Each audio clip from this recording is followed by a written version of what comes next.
ಇವತ್ತು ನಾವು ಕೆಇಗೆ ಭೇಟಿ ಮಾಡಿದ್ವಿ. ಯಾಕೆ ಅಂತಂದ್ರೆ ಪ್ರತಿಯೊಂದು ಇಲಾಖೆಯಿಂದ ನಾವು ನೋಟಿಫಿಕೇಶನ್ಸ್ ಕೆಇಗೆ ಕೊಡಬೇಕು ಅಂತ ಹೇಳ್ಬಿಟ್ಟು ಪ್ರೆಷರ್ ಹಾಕ್ಬಿಟ್ಟು ಕೆಇಯಿಂದ ಎಕ್ಸಾಮ್ಸ್ ಕಂಡಕ್ಟ್ ಮಾಡ್ತಿದೀವಿ. ಯಾಕೆ ಅಂತಂದ್ರೆ ಪ್ರಾಮಾಣಿಕವಾಗಿ ಓದ್ತಾ ಇರೋಂಥ ಅಭ್ಯರ್ಥಿಗಳಿಗೆ ನೋಟಿಫಿಕೇಶನ್ಸ್ ಅಂದ್ರೆ ಎಕ್ಸಾಮ್ಸ್ ಕ್ವಾಲಿಫೈ ಆಗ್ಬಿಟ್ಟು ಅವ್ರಿಗೆ ಕೆಲಸ ಸಿಗಬೇಕು ಅನ್ನೋದು ಅಖಿಲ ಕರ್ನಾಟಕ ರಾಜ್ಯ ವಿದ್ಯಾರ್ಥಿ ಸಂಘಟನೆಯ ಮೂಲ ಉದ್ದೇಶ ಇದು.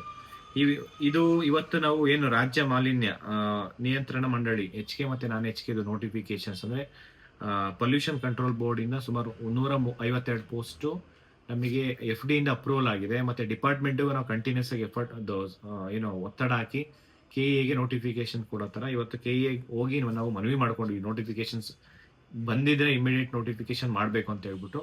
ಬಟ್ ಆದ್ರೆ ಈ ಒಂದು ಕೆಲವೊಂದು C&R ರೂಲ್ ಏನೋ ಒಂದು ರಿವಿಷನ್ ಮಾಡಬೇಕು ಮತ್ತೆ ರಿವೈಸ್ ಮಾಡ್ಬೇಕಂತ ಹೇಳಿದ್ರು. ಆಕ್ಚುಲಿ ರಿವೈಸ್ ಮಾಡಿ ಮತ್ತೆ ವಾಪಸ್ ಕೆಇ ಕೊಡಬೇಕು ಅಂತ ಹೇಳ್ಬಿಟ್ಟು ಅವರು ವಾಪಸ್ ತಗೊಂಡಿದ್ದಾರೆ ಅಂತ ಹೇಳ್ಬಿಟ್ಟು ನಾವು ಇವಾಗ ಡಿಪಾರ್ಟ್ಮೆಂಟಿಗೆ ಒಂದು ಸ್ವಲ್ಪ ಪ್ರೆಷರ್ ಹಾಕಿ ಆದಷ್ಟು ಬೇಗ ಈ ಒಂದು ಸಮಸ್ಯೆ ಏನಿದೆ C&R ಸಮಸ್ಯೆ, ಆ ಸಮಸ್ಯೆನ ಬಗೆಹರಿಸಿ ಆದಷ್ಟು ಬೇಗ ಕೆಇಗೆ ನೋಟಿಫಿಕೇಶನ್ ಕೊಟ್ಟು ಎಕ್ಸಾಮ್ಸ್ ಕಂಡಕ್ಟ್ ಮಾಡೋ ಥರ ನಾವು ಪ್ರಯತ್ನ ಮಾಡ್ತಾ ಇದೀವಿ.